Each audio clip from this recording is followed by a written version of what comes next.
Here's a look at what's going on. We are looking again at Hurricane Irma, and it has maintained its strength. In fact, bumped up just a little bit in terms of its strength. It's back up to Category 5 with 160-mile-an-hour winds. It's dipping on into the north coast of Cuba right now and continuing generally on a westward track. A little bit more of a southward jog to it here recently, and that's going to put it a little bit farther to the west in the long run as well. Here's where things are, a little bit of a tilted view. Here's Cuba, again, making its way in. These are called the Keys of Cuba on the north coast of Cuba right here. So we'll watch out what goes on with this whole situation as it makes its way on up toward the Florida Keys.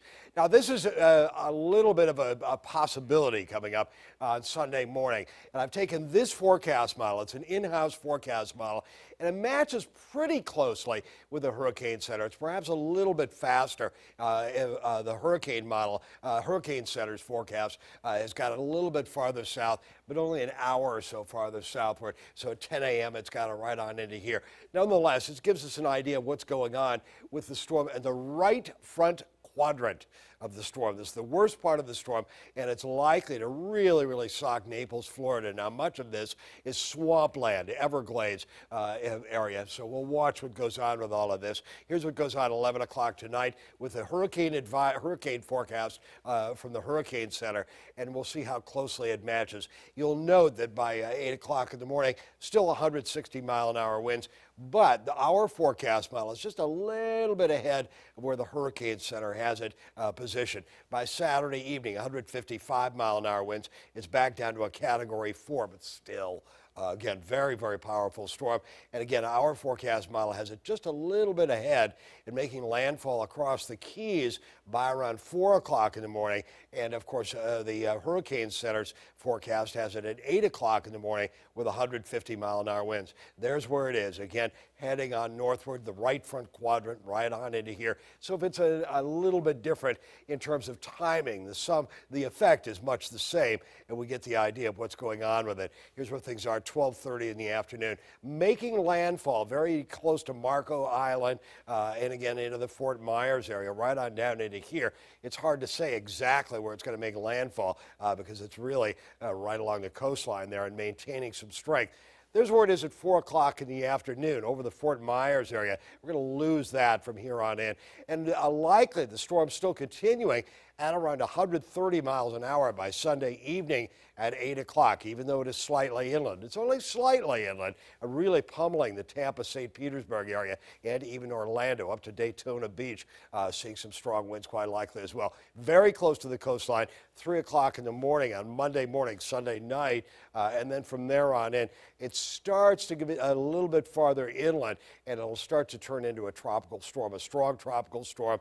There's where things are all the way on up into Georgia by Monday evening at 7. Now we're going to take the National Hurricane Center's forecast and go forward in time with that. The official forecast, 160-mile-an-hour winds right now, and likely have 160-mile-an-hour winds at 8 o'clock in the morning. There's where it is at 8 o'clock on Saturday evening, 155-mile-an-hour winds making landfall. Remember, our forecast model had it a little bit farther northward than this, but nonetheless, it's pretty much the same. 8 o'clock in the morning, 150-mile-an-hour winds making landfall into the Keys. There's where things are at 4 in the afternoon, somewhere near Marco Island, south of Fort Myers. But again, the cone is a little bit wide into here. It's about 100 to 140 miles wide into this area. There's where it is Sunday evening, still 130-mile-an-hour winds.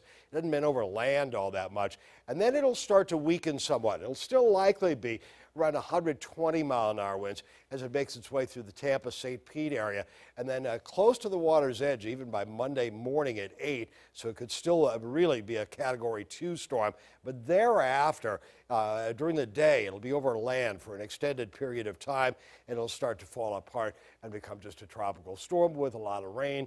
But then it'll really fall apart right on into Tennessee, from northwestern Georgia on up through northeastern Alabama and into Tennessee, likely to fall apart. One other thing that's out there, there's Katia, by the way, which has made landfall in Mexico, and it's producing heavy rain there. You'll note how the forecast models are very tight going on up into here. So I don't have a huge amount of concern for our part of the world all the way through Wednesday. Could throw some rain our way coming up during the day on Tuesday.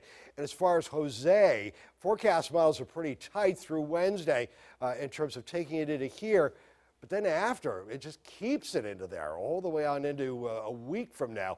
So again, we'll have that one to watch for a very long time.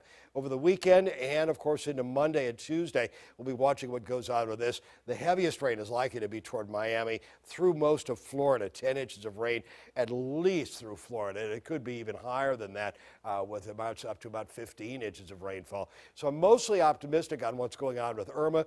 We'll have to watch Jose in the long run as to seeing what it's going to be doing. But this is going to be a monster for Florida as it moves on up. Coming up on Sunday, the eye will hit. Saturday, I think we'll start to see some rain into southern Florida, but the eye will hit on Sunday morning. What's going on for us? Very quiet. It'll be in the 50s overnight into Saturday morning. As we are Saturday during the day, sunshine and clouds around 73 degrees. Coming up Saturday night into Sunday morning, 50s and low 60s, and then Saturday during the afternoon, again into the low 70s. So that's what's going on with Irma. And for us, again, beautiful weekend, low 70s, 74 on Monday. We'll see some cloud cover, see some rain move in on Monday night and into Tuesday. It's not going to be hugely heavy by the looks of things right now. Only around 1/4 of an inch to maybe 3/4 of an inch of rain.